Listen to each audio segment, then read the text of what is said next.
Marami tayong pagpipilian. Zero sports, 2x4, okay yan, malakas yan.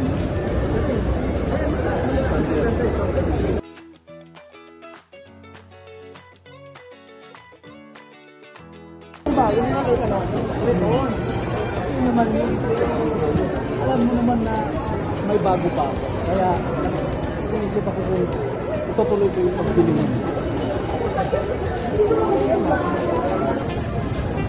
Uy, ngayon, tuloy na pala yung tagaytay natin para sa programa mo na ano. Siyempre.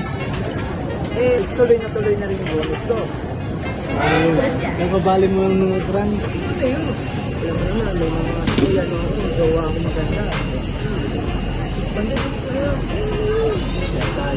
Tayo magaling. Pag kailangan ng pera, sa akin agad. Saan ka magaling? Panay ka pag-ibig. Isa lang itong meeting na yun.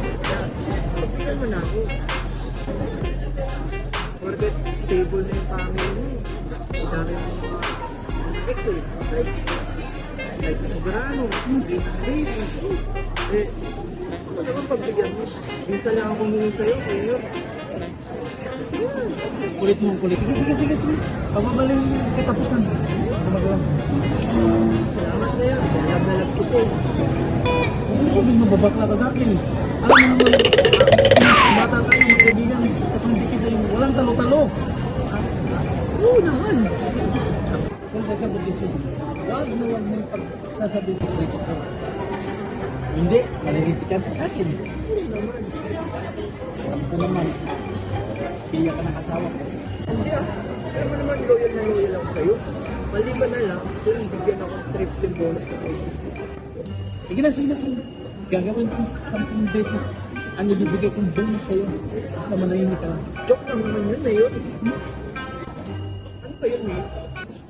Yun nga. Nagkaroon pa ako ng relasyon. Hindi ko napigilan yung sarili ko. Nalaman nung relasyon ko na pamilyado akong tao. Hiniwalayan ako. After 10 years, pinuntan ko yung dating karelasyon ko sa bahay nila. Tapos, gusto ko sanang yakapin at kamustahin yung anak namin, pero itinaboy niya ako.